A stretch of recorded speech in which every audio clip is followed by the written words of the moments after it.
Hi, I have a quick announcement before we dive into today's episode. I've opened a few new spots for my 90-day program called the Inner Oasis, designed to help high-achieving women who are stuck in chronic stress and burnout to retrain their nervous system so that calm, sleep, and balance become their default, not a temporary break. I will be using a unique blend of sound healing, energy healing, and journaling. So if this is something you want support with, you can book a call at www.inneroasis.org or use the link in the description to get your personal 90-day recovery plan for free. Now, let's get into today's episode with my next guest. Hi, Charles. How are you today?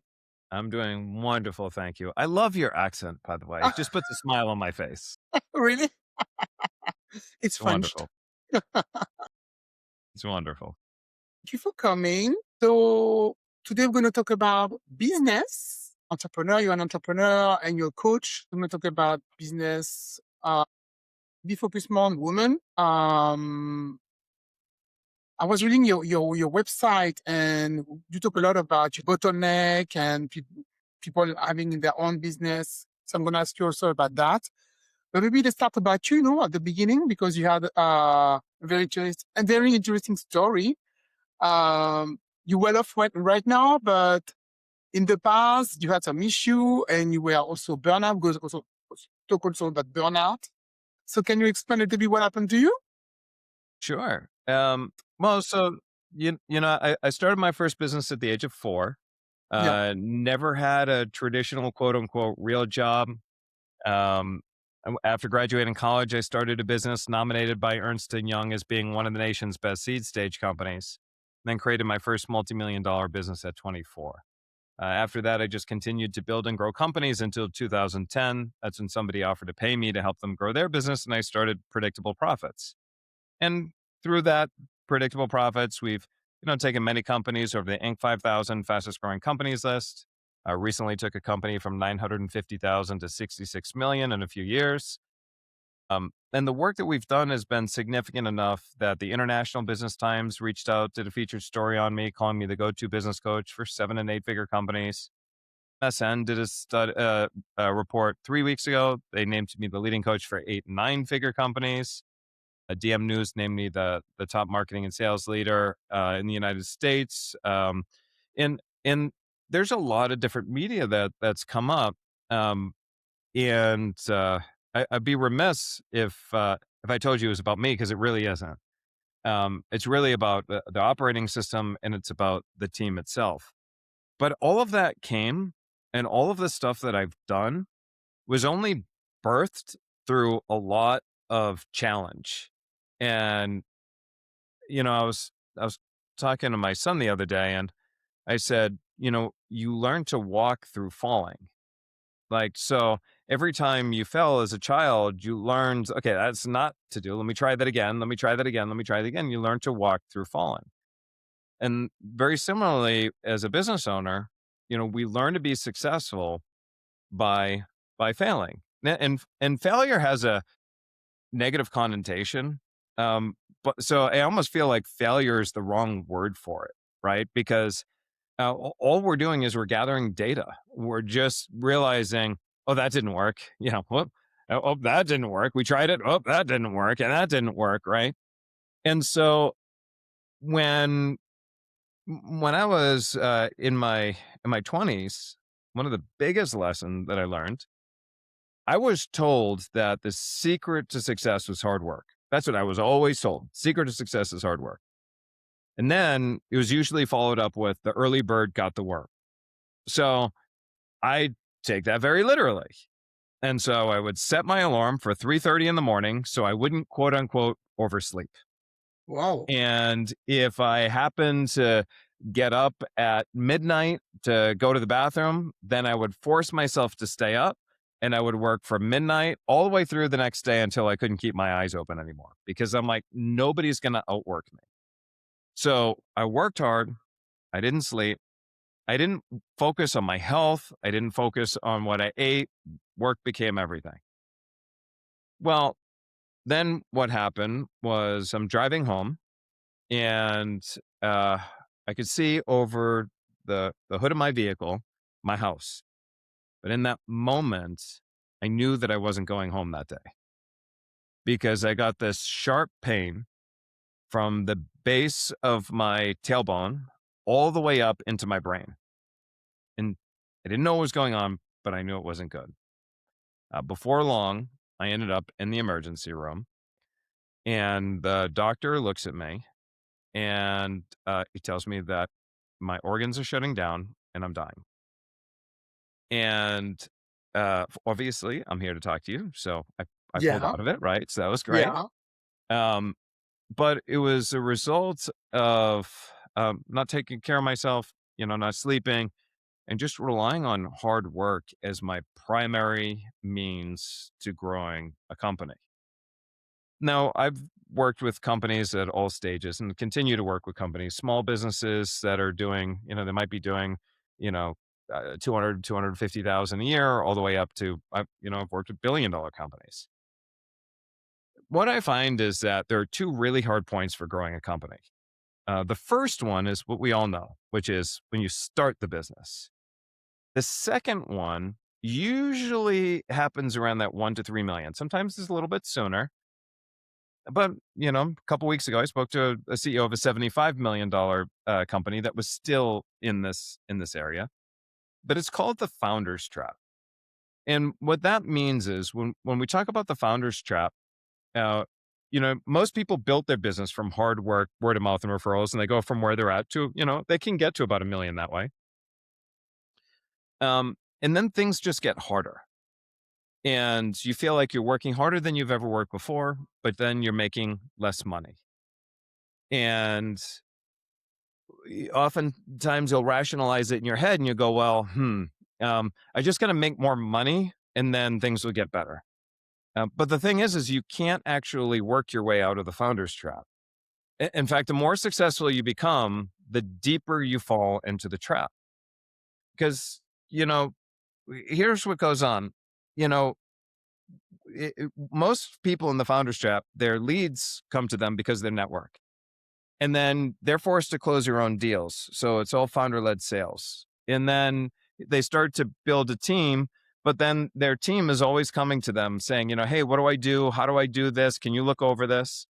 And then your clients still, you still are involved in the client delivery, sign off, input, whatever that might be. So let's say you become more successful. Let's say you've done a really good job and you generate more leads. Great. You have more leads. So then that means you have more sales calls, which means now there's more time on your calendar that is blocked for sales calls. And so you're like, but then now you finally crack the sales situation. So now you finally break free from founder-led sales and, or let's just say you're driving more sales and you're converting more. But now when you're converting more, now you have an operations that now you have to hire more people for the operations. Right. So then you have to hire more people for the operations. It's more people are then tugging your ears saying, what do I do? I need some help. And then you have more clients and you have more clients and, that means you have to get more involved. And so all of a sudden you get to this point where you're like, I don't know what to do. Like I'm making more money than I've ever made before, but working more hours than I have ever worked. I am completely burnt out. Mm-hmm. And one of two things are going to happen. Either I need to sell this company or somebody better get me the damn answers to get out of this because I can't keep doing it this way. Can you just delegate, like hire all the people to do what you don't have time to do? That is part of Once it. you hire them, that's their job to leave you alone, right? And to make some decision. Yeah, that is part of it, right? And so, the first step is we have to do it methodically, right? So the first step is, okay, most of the business owners, their biggest focus and concern usually is leads. If they knew that they had leads coming in on a very regular basis, quality leads, that the stress just kind of like they could breathe a little bit, right? So it's like the first step is let's make sure that you can generate leads without having to rely on word of mouth and referrals. It's a very scalable system, which allows them to then say that to breathe. That gives them the comfort and the confidence to say, okay, now we can hire a salesperson. But would they have to make sure that the salesperson that, they have the right strategies, the right system, the right processes in place to make sure that salesperson is going to be successful. And so now that they don't have to be in sales anymore, they can focus in on the operations and make sure that the operations, everything is dialed in the way that it needs to be. And more importantly, they have KPIs in place so they know they have the right people in the right seat. They know who's effective and who's not, which makes management a lot easier. And then, on the client delivery, there's also making sure that there's the right offers that simplify the sales the client delivery process and so forth, just to make sure that it becomes scalable, right? Because uh, many of the business owners, they turn around, especially when it's a small business, they're like, anybody that's going to pay me, I'll accept their money and I'll do it for them. And so it's very complex. Every client has got a customized strategy, a customized, delivery, and it's super, super, super complex. But then eventually, what they'll find is that to scale, it actually we have to simplify that, right?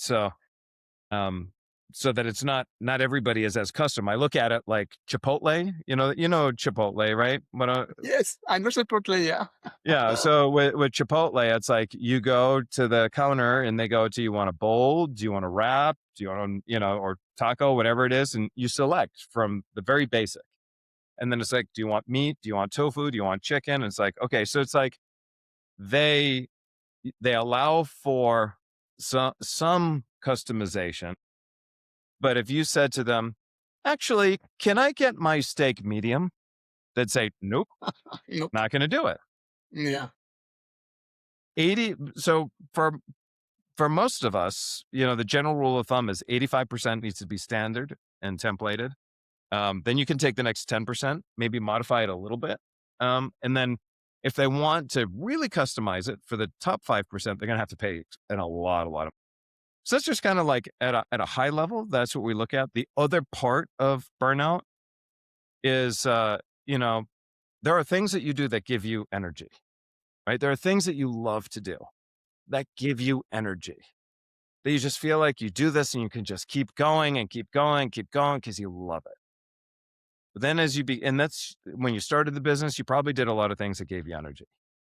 Then as a business grew and became more successful, and then all of a sudden it's like, now you have to do invoices and you have to jump into QuickBooks and you have to do all this stuff that you hate doing. Now that takes the energy, that sucks your energy away from you. And that can create burnout as well when you're outside of your zone of genius and you're doing all this stuff, sucks that energy away. So you want to do more stuff that keeps you in the high energy zone and less stuff that sucks your energy away. So, You, that's you kind of just what happens. says you just use a term that I heard somewhere. I don't know where I heard that term before. Your zone of genius. Zone of genius. Yeah. Yeah, I heard that somewhere. I don't know if it's in a book or from another coach or on TV. I don't know, but it's gonna come back to me. My head of coaching, Stephanie Vaughn. Hmm. Stephanie was the first one to share that word with me. Yeah, When Stephanie, my head of coaching, is my coach. And Stephanie will say, we need to keep you more in your zone of genius. And that's yeah, how you have to be in your kind of zone of focus. genius. Yeah, exactly. Yeah, I remember that. It's gonna come back. I don't know where I heard that, but it's not. It was like recent, maybe like 6 months ago. Sure. So let's talk about women then, entrepreneurs, because you work a lot with leaders and entrepreneurs. So is there a common theme that you noticed That's amongst a wonderful us question. women? Yeah, that's a great question. And it was so eye-opening to me. Uh, and I heard it once and I thought it was interesting. And then all of a sudden I've heard it from almost every woman that I've ever worked with, especially women that are moms, wives, and moms. And this one woman, she says to me, "I feel like I'm failing." And I said, "What do you mean?" And she said, "I'm always feeling like I'm failing. I'm trying to build my business, and in doing so, I feel like I'm failing as a mom because there are times when I just can't be there doing everything for my kids, and I feel like I'm failing as a mom. And then I feel like I'm failing as a wife because I put so many hours into my business that, I don't give my husband as much time as I would like to. And then I'm failing at my business. So I take time away from my business to be with my kids and to be with my husband. And then ultimately, I feel like if I had that time, I could have been doing more with my business. So I feel like I'm just failing at my business. And it's this theme of feeling like I'm just not good enough in all of these areas. And I thought that was like so profound and so interesting because it's a different way of thinking than, me as a dad and as a husband, it's different. But what was fascinating is this one woman, client that we have, her name is Lindsay. She had this conversation with me and she says, "This is the way that I feel." And she's like, "I'm just wondering if I just have to accept the business where it is. If I if it's just it is what it is." And I said, "Well, let's talk about this for a little bit. Like, what are your non-negotiables?" And she said, "Well, I have to be there for my kids at the bus stop. I and it's not that I couldn't have somebody else do it. It's just that I want to be there. Like 2:30, my kids get dropped off. I want to shut my laptop down. I want to be with my kids, and I want to spend that time." I go, "Okay, all right, spend the time." And she says, "And I want to be able to cook dinner for my husband." For me, I want to do that. It's not that I have to. I want to do that. It's a way that makes me feel good, and then have dinner with the family, and so be it. And I like taking my weekends off, and I don't want to have to work on the weekends.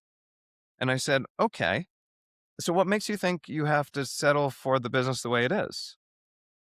And she's like, "'Cause I don't want to have to work longer. I don't want to have to do this. I don't want to do this." I go, "Okay, let's try something." You know, one of the things I learned from Tony Robbins is that if you ask better questions, you get better answers. So could you ask me a Yes. better question? And so she said, "Okay, um, how can I grow my business while being able to be there at 2:30 for my kids and, make dinner for my family and blah, blah." Go, "Great question. Let's talk about what that would look like." So we laid out what it would look like. She built the business that she wanted to build for herself. She was very clear at her non-negotiables, and she had the best year she ever had in her life last year. Best year ever. She went on an RV trip and she was closing deals. Like deals Mm. were closing for her. Like I think it was a 6-week RV trip. Like things were happening and she was doing phenomenally well. In fact, she won our Client of the Year award last year because she made it very clear. This is what I want my business to look like. These are my non-negotiables. So you ask better questions, you get better answers. And that's what she did. So do you think women in general will try to, because we want it all, right? It's really hard to have it all when you have a Yeah, family. So I guess maybe some women would maybe give up on the business, saying, thinking, oh, I cannot take care that's of what the business society full wants us time. to believe. Yeah, exactly. It doesn't have to be true. I said to Lindsay, just like I tell all my female clients, why does it have to be an or? Why can't it be an and? Right? Why can't it be you want to do this and? There's another woman. Her name is Nikki. Same thing. She's a mom running a business. The whole deal. She felt the exact same thing as everybody else. I go, why does it have to be an or? Let's make it an and. And so the whole time when she started the business, when we started working together, she was making $250,000 and that's what she made all year. And everything was dependent on her. She would go to the beach and she would be on her cell phone when the kids were, in the water, just trying to sneak in calls because she tried, wanted to be accessible. She'd go to bed at night. She'd have her laptop on her lap, her husband's sleeping, and she's trying to do different invoices. She's trying to do it all. She went from $250,000 a year to now she makes $250,000 every 3 weeks, whether or not she's in the office, What? because You she have a just magic framework. well, and the thing is it's like the opportunities will present itself when you ask different questions, right? Okay. And so it's like, okay, so she was very clear on what she wanted, and then, unlike the way most people approach growing business, where they think they have to do more, they actually don't have to do more. Instead, we have to look at, okay, this is what you want. What's stopping you from getting that? And it's like, huh, well, what's stopping you from getting that? And you might say, well, what's stopping me is I just don't have any time. I was going to say, Okay. not enough time But in the that day. is a symptom. That not having enough time is a symptom. It's not the problem. It's the symptom. So what's taking up all your time? Oh, well, this, and this is taking up my time. Great. So what if we could get somebody to do that stuff for you? If you had an extra, say, 10 hours a week to work on the business, how much money do you think that you could make? And what would you be doing with that 10 hours? She'd be like, well, I mean, I know I'd make more. Let's talk about that so let's figure out let's make a plan before we do this. So what you would do for that 10 hours. So we create a plan. This is what do for the 10 hours. Great. Let's bring in a virtual assistant that can take off this work for the 10 hours. And based on the plan you have set in front of you right now, you should be able to ROI on that time within just a few weeks. And then all of a sudden she did that. She had more time. She increased the value of her time. And now she's making more money and she's feeling less pressure on her. And it's like, awesome. Now let's look at it. Where is the biggest challenge right now? I'm the one responsible for all the delivery. Got it. So you're the one doing everything yourself. Yeah. Got it. So if we could have other people starting to do that for you, like, let's take a look at what that looks like. And then but in her case, it was like, well, if I could have other people doing it, that would save me a ton, but I just don't know if I'm bringing enough leads and sales to make that happen. Okay. So Yeah. let's build the process to create the leads and sales. And let's figure it out. So as soon as we start getting maybe 2 calls per day, 2 qualified calls per day, we know it's going to take 30 to 60 days to find and onboard that replacement. Now we have the system in place. So as soon as we do this, let's start hiring for that replacement. And so boom, that started happening. And so everything is very methodical. And then now it's like, she's off to the races. Like, it's just, but it's not about doing more. It's like, it's really about, it's doing less of the stuff that is draining your energy, that is taking you away from your highest value activities. But delegating by itself doesn't help if you don't know what you're going to do with the additional time that you're going to fill, right? If you're not focused on the right time. And then the other issue is, if you delegate, but you don't have the right tracking so that and they know if they're doing the right thing, you don't have the right processes to ensure consistency, because any variability becomes the enemy of excellence, right? So variability is the enemy of excellence. We want to make sure we keep things consistent. So how are you going to make sure you keep that consistent so that now you delegate and it's going to be done well, and it's going to be done well because you're not going to have any guesswork. And now you know what to do with your time. And so now you can continue to grow smart and intelligently, and it's great. So like, that's how you get out of the founder's trap. That's how you begin to escape burnout. and Mhm. everything gets better. And by the way, just by escaping that burnout, as you escape that burnout and as a company becomes less dependent on you, the more dependent the company is on you, the less valuable the business is. So the less the company is dependent on you, the more valuable the business. So um, so many women, they get overwhelmed. They just stop doing business. They just stop. They're like, I'm done. They hang up the towel and they're done. Yeah. But Yeah.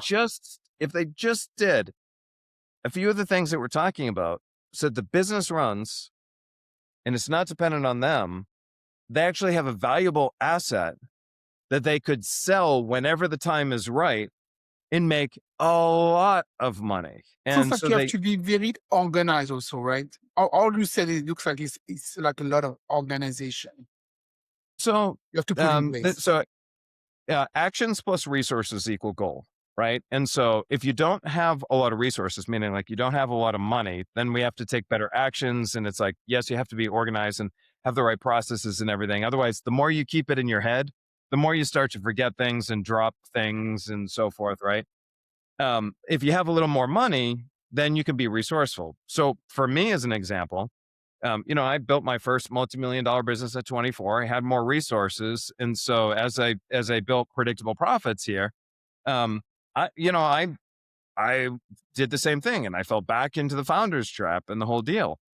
And I am not an organized person. I am I'm Really? chaotic and blah blah. Okay. So for me, I had to hire someone that would basically, um, they would be the yin to my yang. They would be opposite of me. They would be the person that would help create the structure and the organization and the processes and the systems so that I could remain the visionary. And so I am not organized and I'm still not organized, but the person that works with me is very organized. And as such, if you Perfect. come and you look at my business, you can say, wow, you have a very organized business. Do you think it's very important? Because I just discovered that recently. I didn't think that before, but now I think it's important, especially for women, to constantly have like a coach or a mentor just to guide you. Or do you think after a while you don't need anybody? Because you just said you were talking about this lady and my Stephanie. coach, Mm-hmm. and you are a coach and you're very successful, but it looks like you still have one. So Yeah. do you think that's really important as a business owner to always have someone who can always guide you, even though you said, "Oh, I'm already at the top," or I've always believed in that. And so yeah. when I was in high school, I was a wrestler. Um, I started freshman year, even though a lot of kids started when they were younger. I didn't win a single match my freshman year. My dad said to me, I tell you what, I'll make a deal with you. If you win the state championship, I'll buy you a car. Now, my dad was like, I mean, he didn't think there was any chance at all that I would ever do that, right? That Oh I could, well. because I had a losing record. But what I knew is if I could find the best wrestler in the world to coach me on how to become a better wrestler, then I might have a fighting chance. And that's what I did. Dan Gable out in Iowa, number one wrestler in the world. I flew out to meet with him twice, went through his camps, and then I went to local colleges that, because I knew that they were better. And they often like having people from the outside come in because it gives their students the ability to train with other people. I surrounded myself with people that were better than me that could coach and mentor me. And before I graduated, I had 3 state championships and I was undefeated my senior year. And so that's a big difference. And so ever since then, regardless of the business that I started, and I've owned and studied and had many companies, regardless of the business that I'm in, I've always right away said, who's been down this road before that could help me go from point A to point B that much faster without a lot of the headache and the frustration and the expense of mistakes.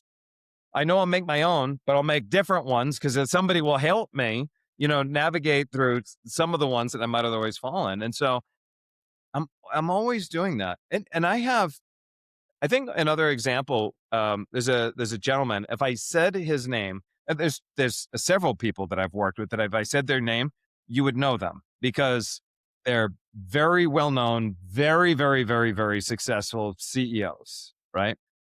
And so this one person, he's a billionaire and he's paid me and he's been paying me. And I'm saying to myself, well, I'm not a billionaire, at least not yet, right? And I'm like, and he's grown his company. He had one of the top companies in the world, within his industry. And I'm like, well, what does he want? What does he want from me? Like this Yeah. just seems like I'm trying to figure out like what's going on here. So I asked him. I said, look, if I may, I've been loving this relationship, and clearly you're getting value from our conversations. For my own sake, you've done something that I aspire to achieve. Why do you pay me? Like, right? You know, I was just curious. you're not scared to have this kind of question. He might ask himself, yeah, why do I pay this guy? Yeah, well, And I mean, stop. because I was like, there feels like something's off here. Why do you pay me?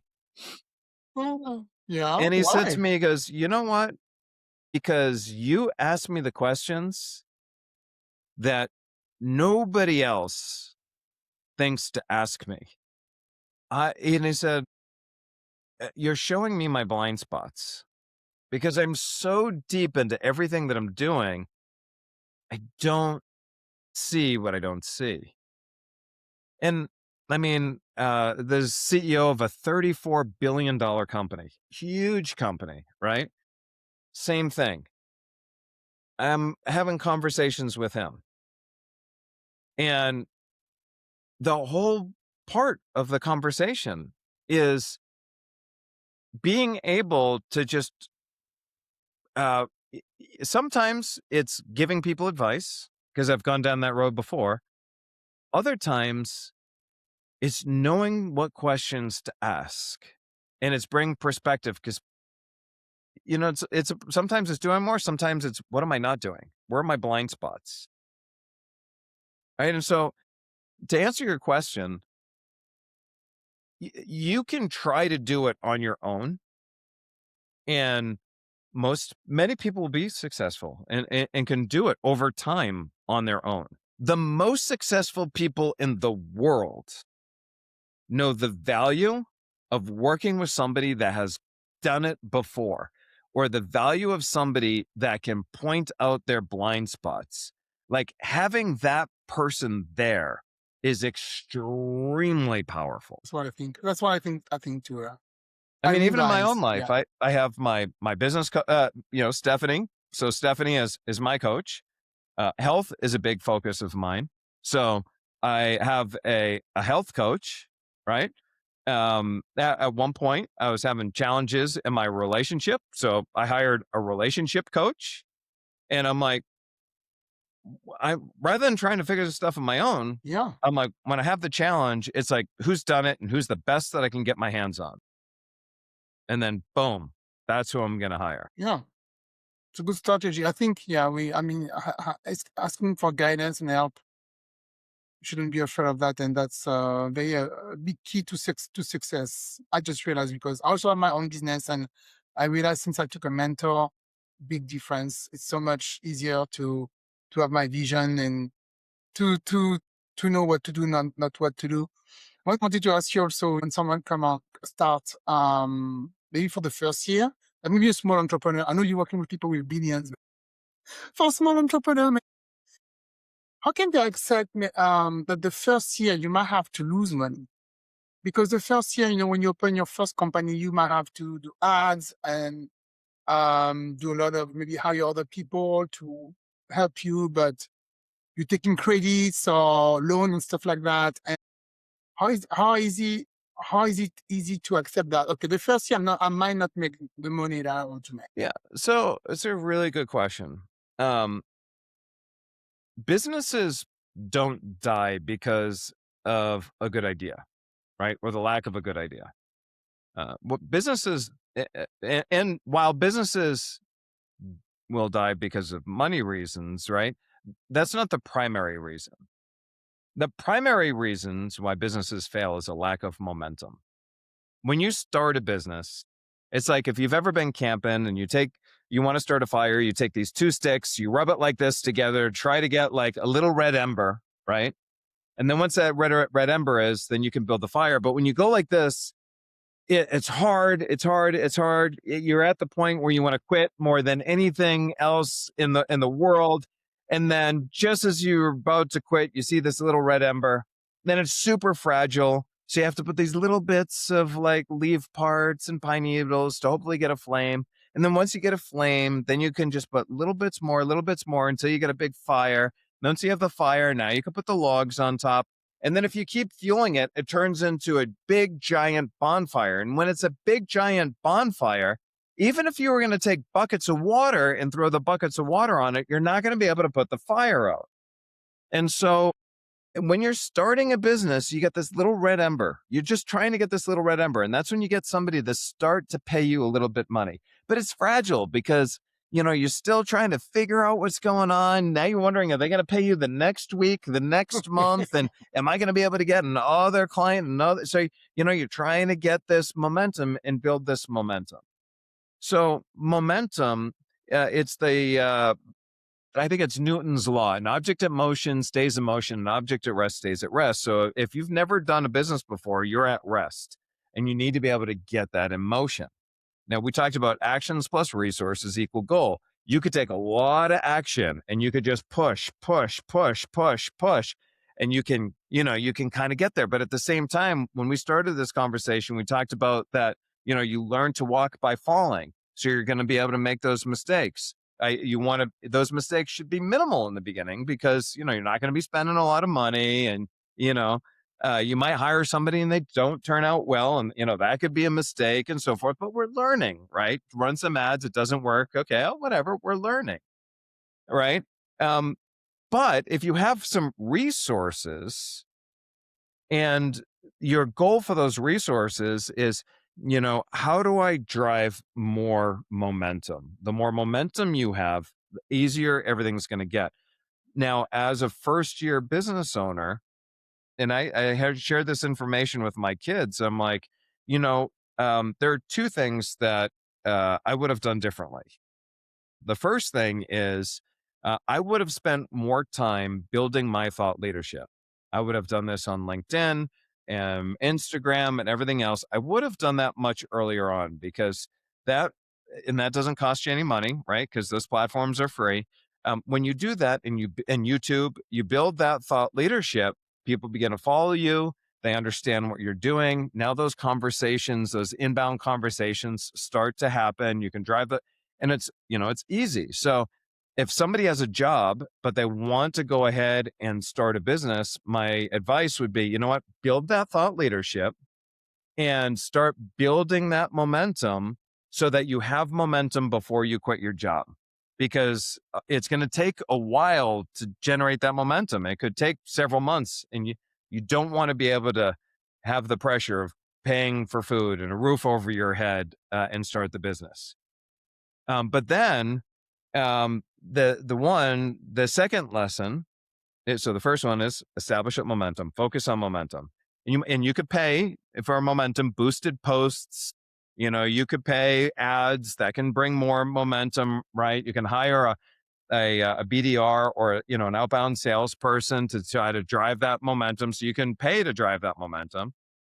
But the second one is that I told my kids, now I own 3 companies actively right now. I have a company called Founders Fuel, which is this right here, right? So this is for like a focus formula. I have a commercial portfolio of real estate and I have predictable profits, right?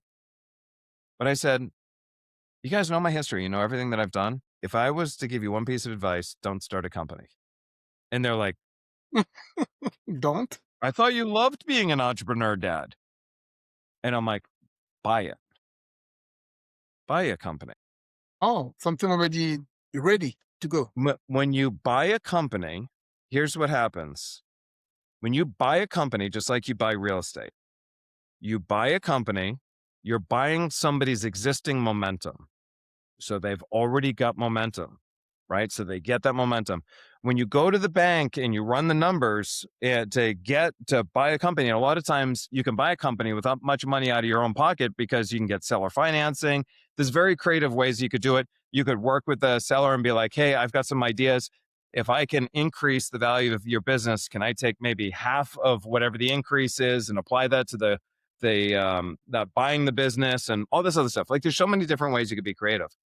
But then let's say you finance it from a bank. The bank will turn around and they'll say, well, when you buy the property, when you buy the business, you're buying the business, plus they assume a salary for the person managing the business. So when you're financing it from the bank and you buy it, you're buying momentum, and the bank's giving you the money, which assumes, and the company itself is going to be paying you a salary. Like all the numbers check out so that you're actually getting a salary from day one. I see what you mean. Okay. And so you get the momentum and you get a salary, and now it's your job to grow it. Less stress than starting from zero. It's different stress. Yeah. Not getting, the pay. Yeah. Right It's just, there. It's different stress. But if you've already started a business and, you want to go do it, think about momentum. Now, if you've started a business and you're like, Charlie, I wish you told me this earlier, but I already got this business and I'm trying to grow it. Awesome. Let's look for easy ways to generate momentum that don't cost you a lot of money. So partnerships are a great way. We just formed, we have a partnership right now. We're doing with a gentleman by the name of Garrett Gunderson. That workshop is happening towards the end of February. Garrett has got a big audience. We have our audience. It's a mutually beneficial relationship. He's promoting to his list. We're promoting to ours. We're going to have several hundred or thousand people that have never even known who we were because of the partnership. Last month, we had one of the largest business media companies in the world say, hey, you know what, Charlie? Would love to be able to partner with you to hear you speak. And they partnered and brought several hundred people. It didn't cost us a dime. They just knew that we could add value back to their audience. So several hundred people, again, came and they just wanted to hear what we could do.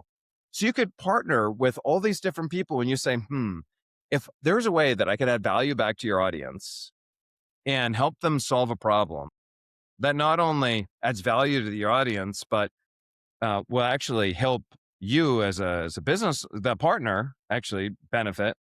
That'd be really cool. And I get a lot more exposure for the people that also want to work with me. So you create these partnerships, you get this instant momentum.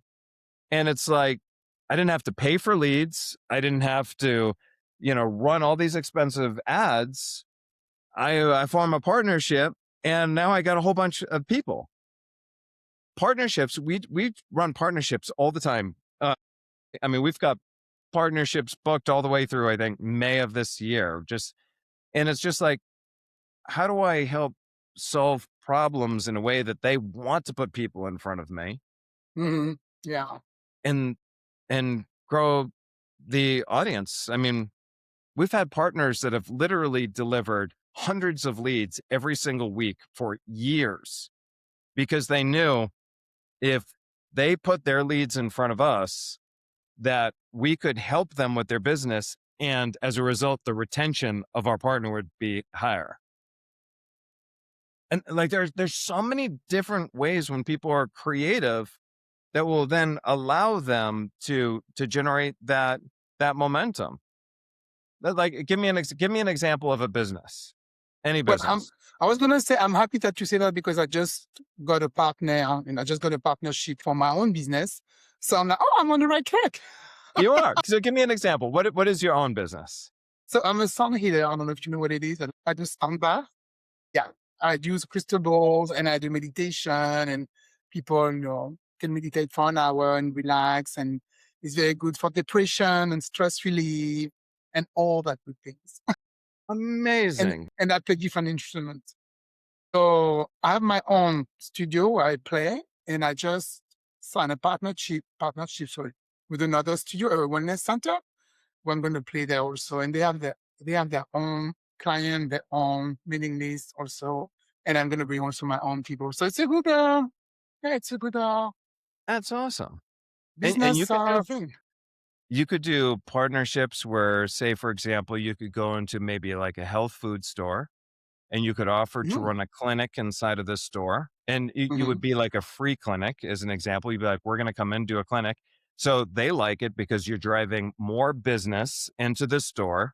And the people who walk into the store are going to get value from, the relationship with you. And while they're there, they're gonna buy more stuff, right?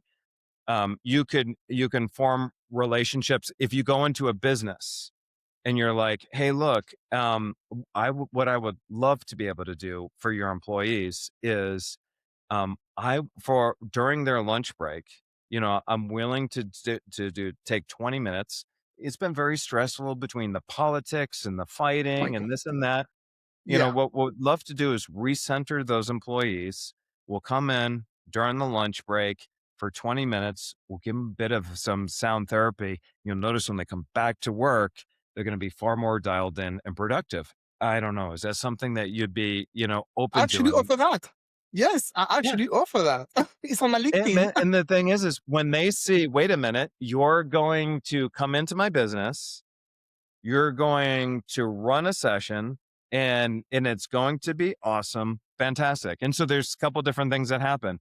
Number one, you do it, they see that's great. They might go, hey, any chance we can have you come in every Friday and do this? And then you Be might just nice. have a client there. Or what happens is you have all these employees and you say, hey, look, if you loved this and you enjoyed this, feel free to join us after work. I'm just down the street. And, as a client of here, is 50% off of your first session if you'd like to join us. That's a Right. good And it's, one. I didn't think about that. yeah.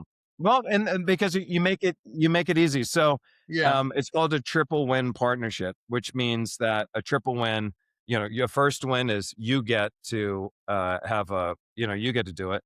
The second win is you're making the partner look like a hero because they're giving, their people something that they couldn't get off the street. And then the people that do business with you, they're getting a benefit that they couldn't get elsewhere. So it's called triple win, you know? interesting. And there's Yeah, so many different, you're only limited by your imagination.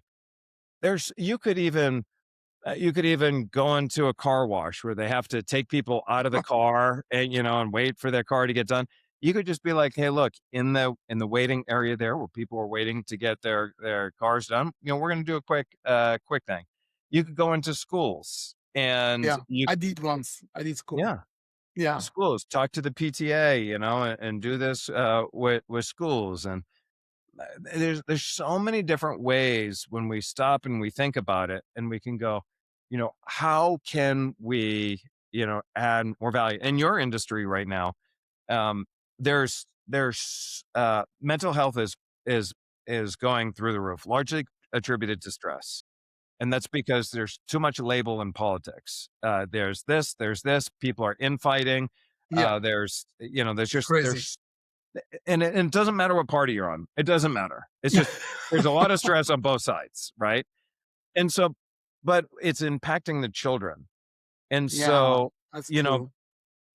by being able to come in and help the children, and you know that it becomes, you can reinforce the ways that you can support that, especially um, from what I'm hearing. Just because I talk to a lot of people in the industry, it looks like young females are having the most difficult time during this, in this time period right now. And by the way, it actually has nothing to do with the president. It has everything to do with it. If you look at the way the algorithms are running, it Yeah. is, if you're on the left, you don't know what the right is seeing or hearing, but it's forcing an extreme to get you to like and engage and consume more content. If you're on the right, you don't know what the left is seeing. And so nobody understands what everything is going on, but everything is designed, the media, the social media, everything is designed to create polarization because they've learned that the more polarized you can get people, the more they're going to use the platforms, the more they're going to tune in, on the Yeah. news. So it doesn't matter. And whoever becomes president, after this, we'll see the same thing. It's just going to continue to go on over and over and over again. But this is where you come in, because it does present an opportunity for you to be like, look, like, whew, like, let's bring you back.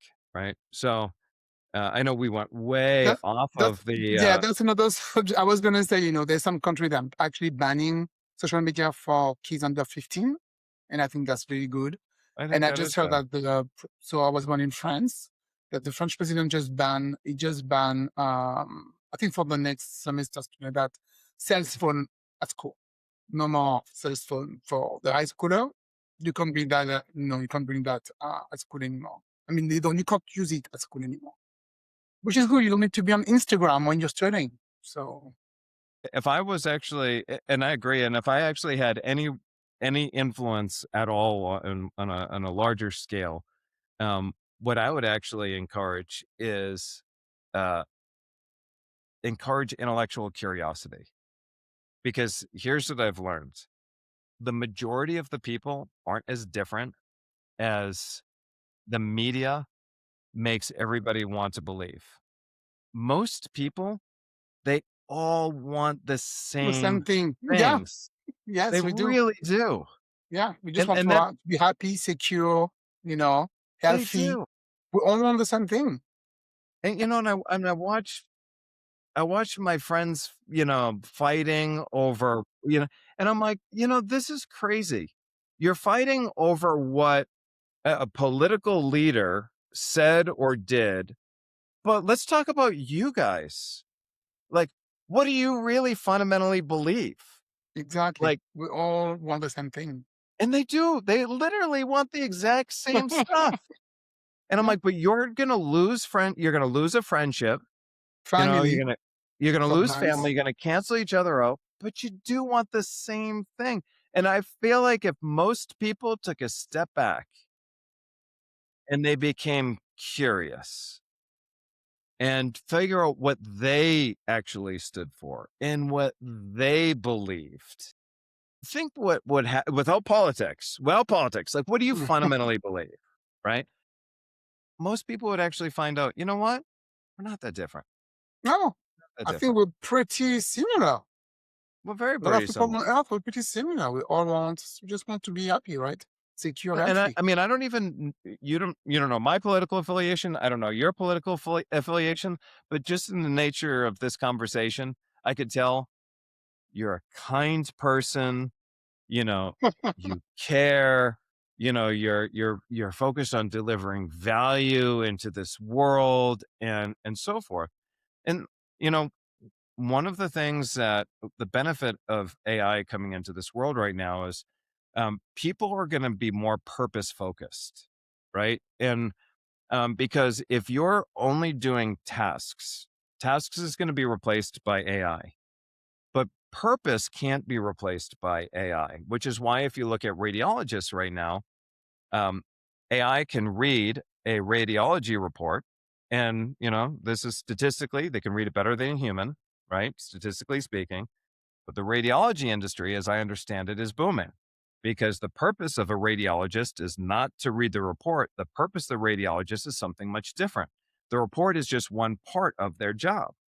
And so now it allows them to see more patients at a faster, rate and be able to get more accurate results to serve a bigger purpose.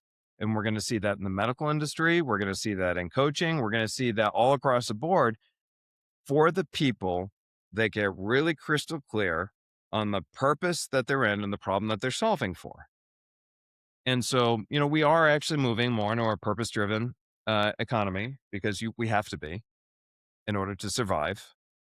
Um, Yeah. and so, you know, uh, purpose will also help it. Man, we have gone we've covered everything under the sun, and I think we We solved went for from world woman peace, burnout to yeah, AI burnout, politics. peace, politics, Well, I really enjoyed that. I swear, I really enjoyed that conversation, Charles. So I see was I didn't think it was going to go, all over those topics, but I love it. And it's a free platform, so you can say whatever you like, and you can talk as long as you want, because we only have an hour max. Yeah, yeah. I But mean, it's it's fun. 30, It's 45 minutes. But yeah, I I'm really enjoyed it. Just so you know, maybe do you want to add something, question I didn't ask, because without even me asking the question, I think you answer most of my questions. Do you want to add maybe something I didn't ask?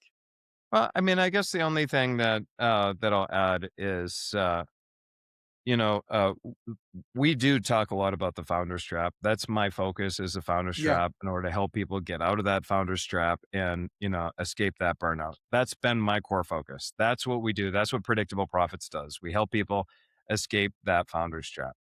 Um, and we're constantly putting out resources and content and so forth, just to be able to support people. And so a lot of those resources can be found on predictableprofits.com. And even if they never ever become a client, like, that's not it doesn't actually matter. I mean, obviously it'd be great. Our core purpose is we sell through serving. So it's how can we serve and add as much value to the world as possible? Because our core belief is you get paid in direct proportion to the value that you put out there. So the more lives we transform, the more help we can give somebody, ultimately it just happens to work that way. Um, and that's what it is. I'm going to leave with one thought. How's this? Oh, Because I just said yeah. something and now I feel like, Go ahead. um, so you've heard of Darwin's survival of the fittest, right? Darwin survival. Darwin's survival of the fittest. So there's this theory out there in the animal kingdom, that with Darwin's survival of the fittest, that if you're the baddest, toughest animal out there, and people think that with Darwin's survival of the fittest, you're going to be the baddest, toughest, blah, blah, and you end up winning. But a gentleman by the name of Buckminster Fuller discovered something different. He said, actually, that's not what goes on. What happens is, if you look at a lion pride, the king of the jungle is, the king of the jungle is a king for a reason.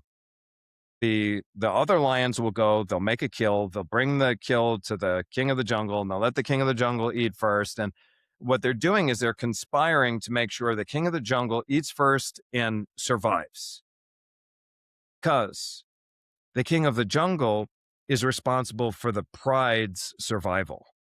He will put his life on the line to ensure that the pride survives. And what he realized in the human world is that if you give somebody such value that it adds more, it helps them get more of what they want, healthier, richer, everything else. You deliver so much value to them that you've enriched their life so much, that you've added so much to their survival, they will conspire to keep you alive. And they'll do that by giving you more, their loyalty. So they'll spend more money with you. They will refer business to you. They'll write you testimonials. They'll do all this other stuff. And so the more value you provide, the more you're able to add to the richness of everybody's life out there. The more they want you to do well, because by the very nature of your business doing well, they ultimately will do well. So if you live with the perspective of, I get paid in direct proportion to the value I put out there. So every day you ask yourself, how can I contribute more and add more value? By nature, over time, as you create transformation, so value means nothing unless it creates a transformation. As you create transformations, your business will thrive. And we'll leave Excellent. it on that. Thank you. Yeah, I'm not going to add anything else, because I'm going to take that with me. Awesome. Thank you, Sean. Thank you very much. And all the best. I will put all the information, of course, in the show notes. And if people want to contact you, they will know where to go. And good luck with everything, and with all your billionaires friends and the little entrepreneurs. We all had to start somewhere. Thank you. Thank you.